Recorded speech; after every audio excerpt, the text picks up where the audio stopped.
a lack of compassion, and a lack of reverence.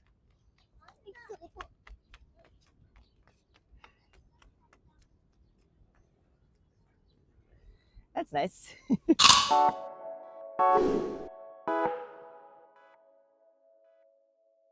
What is up, guys? My name is Jerome, and welcome to Fishcracker Faith, where faith is bite-sized. Have you ever heard the phrase, minus Ligtas points?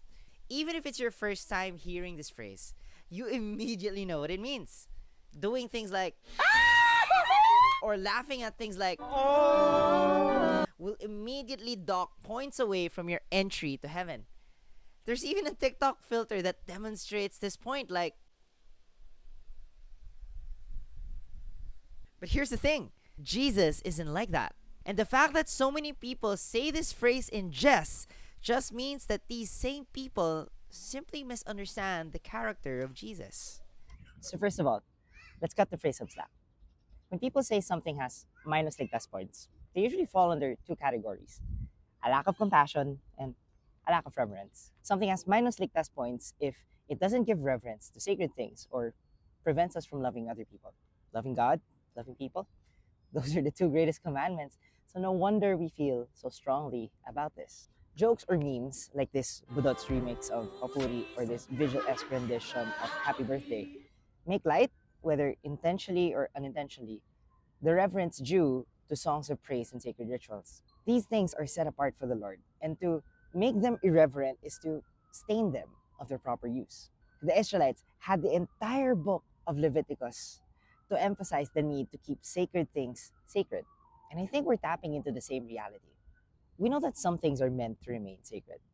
And if something like a joke or a meme, however innocent, if it were to blur that line, then we're not honoring it.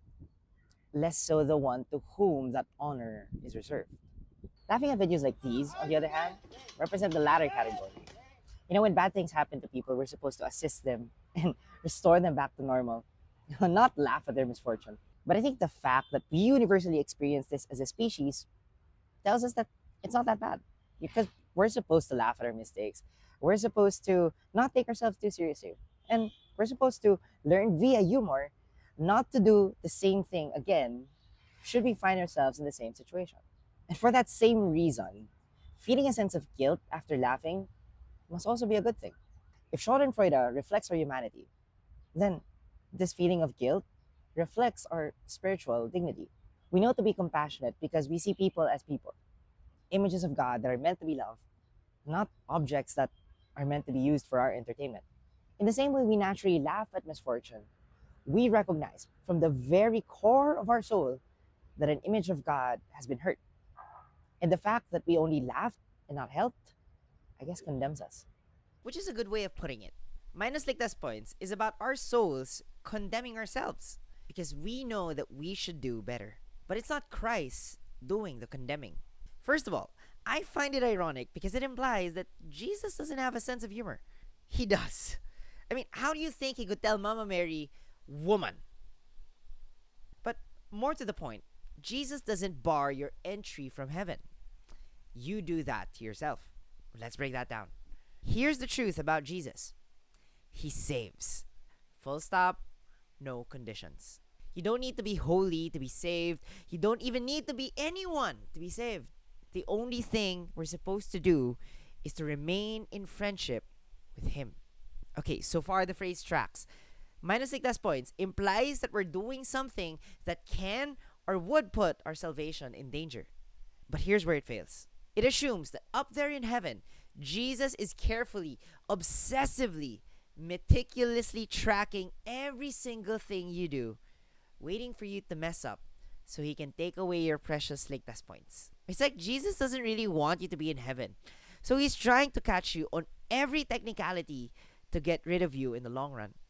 That doesn't sound like Jesus, who unconditionally gave up His life for you, even when you don't deserve it. Jesus is not an auditor. He's a friend. A friend who wants nothing more than to see us with Him in heaven.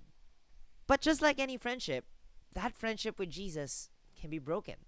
You can betray Him with your actions and allegiances. And to be clear, it's not Jesus breaking off His friendship with you. but you willingly giving up your friendship with Jesus. So when you think about it, minus Ligtas points isn't entirely wrong, just hopefully misguided. A real friendship doesn't count the number of slights, insults, disappointments, and arguments done to each other, but they do matter. I guess the real takeaway here is to view this not as a social crediting system that rises or falls based on the whims of the auditor, but as a friend trying to be the best for their friend. The phrase is tapping into an integral part of friendship with God, that of becoming a person who lives out the said friendship. So, what does friendship with God look like? To those who use the phrase in jest, a friendship with God might evoke the image of a stuffy, easily angered killjoy who is just a stickler for rules and has no sense of humor. Not exactly a bundle of joy. Which is the other reason why this phrase bothers me. It's as if Christians can't have a sense of humor. Or, alternatively, it's as if God doesn't have a sense of humor. And yet, there are some people who call themselves friends of God who are actually joyful people with a sense of humor, boundless mercy, and compassion, and just an utter joy to be around. Are they exceptions to the rule or proof that such a rule doesn't exist? St. Paul's letter to the Galatians provides us with a glimpse of what a Christian should be like. If Christians are infilled with the Holy Spirit, as they should bear these characteristics or fruits: love, joy, peace, patience, kindness, goodness, faithfulness, gentleness, self control. Against such things, there is no law. It's right there. Joy. Christians are called to bear the fruit of joy. So Christians can be joyful. And you can't be joyful without a sense of humor. And if his followers can have it, wouldn't the one they follow have it as well? So here's a nice way to wrap this topic up. As I said before, minus Ligtas points reflects an individual or cultural condemnation for not living up to a virtuous ideal. But that doesn't mean we should lose our sense of humor. So we just need to put things in their place. If a joke or a meme lacks reverence, then we need to pause and ask, was it intentional? If it was not, then we can laugh. But we also need to remember to give reverence when it is appropriate. If it was, then it should be rightfully condemned.